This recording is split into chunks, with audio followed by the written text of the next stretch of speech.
Hi, I'm Lou with another episode of My Car Story, and our good friend who we haven't seen in a while. It's a while. Humberto's with us, Humberto Garcia, and he has another great Lincoln Continental. Humberto, what did you bring today? Well, this time we have a 1970 Continental Mark III. It's maroon with a black top, maroon interior. And the most important thing in this vehicle is 95% original. It has not been restored. Yeah. Just the way we like it. So let's go right to our featured attraction and come on right alongside me and we'll take a look at that. Now, some Marks are better than others, and well, the Mark III is just outstanding. Humberto, how long have you had this one? Less than a year. Less than a year.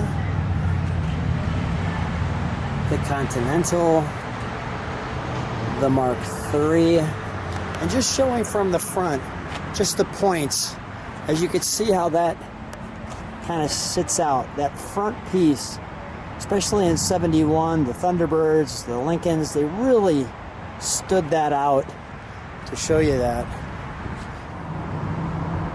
So you can just enjoy the body design of that. So you're saying that the customer comes in and he tells me that he needs some work done. So we do the repairs that he needs. And when I call him to tell him that the car was ready, he says he can't pick up the vehicle. He wants me to store the vehicle for him, so I did. And finally, somewhere around July of last year, he tells me he wants to get rid of the car. Okay. So I said, how much you want? And he gives me a number. I tell him, let me find somebody that may be interested in the vehicle. In the meantime, it's lingering in my head. That car has got my name on it. So needless to say, it happens what it had to happen. Now we own this one also. And this venting here, does this connect with this venting? That's correct, Lou. That's a positive ventilation. If you see this vehicle don't have a defroster, you just start a positive ventilation, and with the air from the outside, it cleans or defogs the ice, the rear window. Very nice. The beautiful Continental script there. Let me show the angle of the tail there. This car, Lou, if you put it against my green one, you can tell there's a lot of little defects that the car has, but the car is all original. Yeah, which is great. Can so I open the this trunk? is one of the issues that you say, do I restore it and make it beautiful, or do I keep it original? And so far I'm leaning to keep it original, just because we have 3 projects more. Yeah, well, this one's a good one to keep original. It's so much fun to see in this condition. Looks great. Let's take a look at the interior, shall we? Yes, sir. Here's our gas cap, power antenna. Matt, go ahead. Thank you. This is something I want to show you, Lou. Sure, if you want to please. look at the antenna. Yeah. The antenna on the Mark III don't retract all the way down. That's to remember the way the Mark II was. The Mark II, the antenna don't go all the way down. It sticks out about, on the Mark II, about 8 inches. On this one, about 2 inches. Okay. And that's one of the resemblances the vehicle has from the Mark II to the Mark III. Okay. And the interior, let me just go to the side there. There's your sticker there. Large presentation on that door.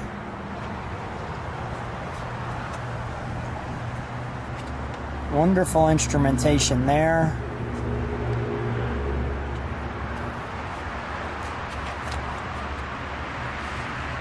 Lots of room. Very comfortable. Let's take a deeper look. Once again, we have our Cartier clock in this car. And there's our clock. The Cartier, and it's moving around correctly. Really enjoy the gauges. You know how they have a, if you look at that, it's got a little bend to it. It sticks out nicely. You can see your speed. I'll just do Brazilian that. tulip wood inserts. on the dash and the steering wheel. Brazilian tulip wood. And his real wood is not a decal or metal. Oh, that's great. And I noticed this little air intake here, and you were sharing that that's so that when the car, the temperature, it adjusts it. Correct. That's the cabin temperature sensor.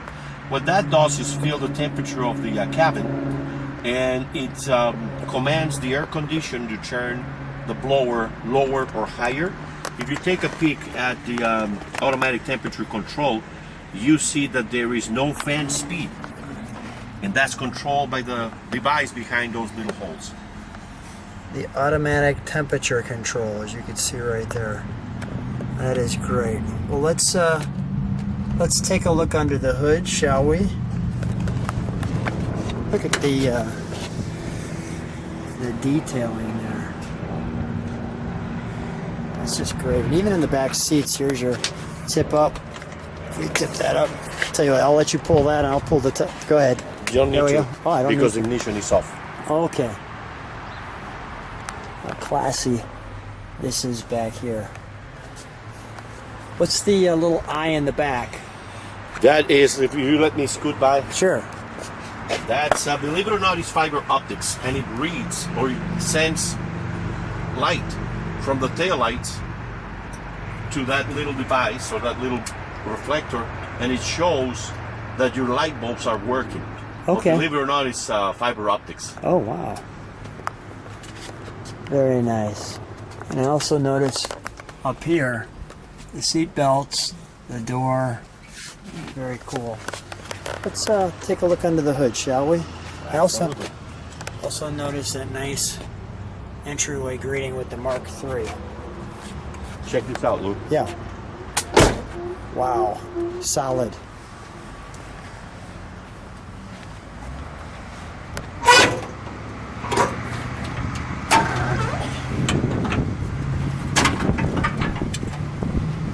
We've got the Continental 460, and you can see this one,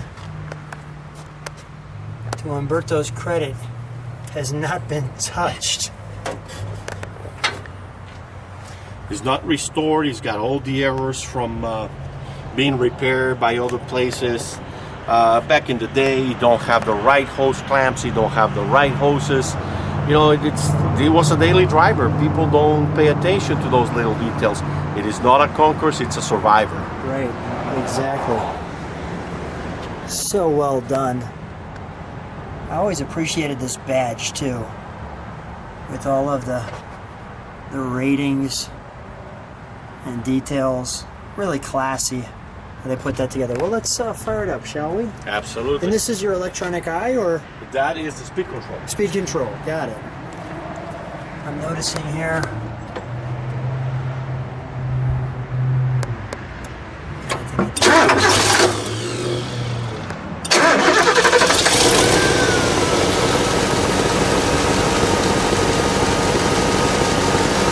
Wow, is that smooth?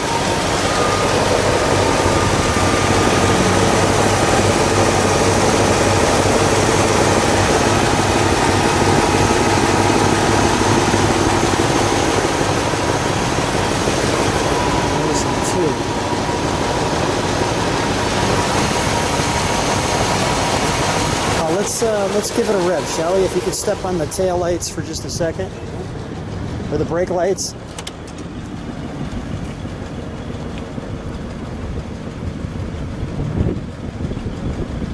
Go ahead, give it a rev.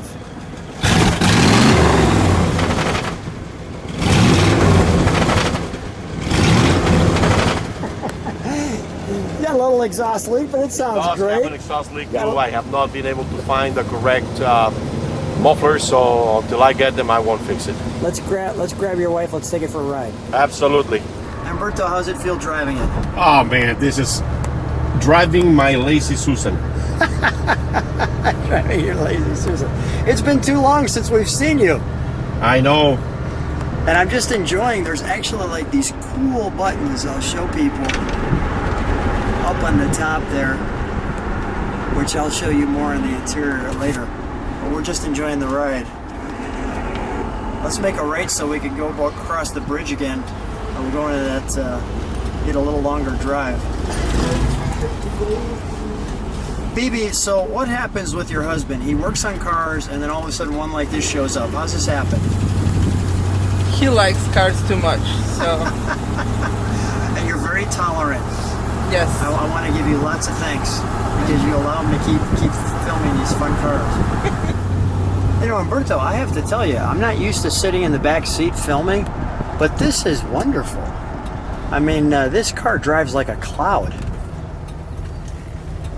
It's got 460 engine, 351 horsepower, 10.5 to 1 compression ratio. It's one of the first production vehicles with Magic Eye, cruise control, and what is called a sure track brake, the beginning of ABS. It also has what the famous blow ring. Your horn honks when you press around the steering wheel. Okay. Got it. Very nice. Oh, this is a wonderful cruise. A wonderful cruise on like a perfect day. Your pilot lights, Lou, sit on top. I'm gonna turn the headlights on, you'll see what happens. It tells you that the headlights are on, but the doors haven't opened yet. Now they're open. That's cool. Well, Humberto, always fun hanging out with you. And BB, so nice to have you today with us. Humberto, thanks so much for bringing another amazing Lincoln Continental to the channel. Anytime, Lou. Thank you.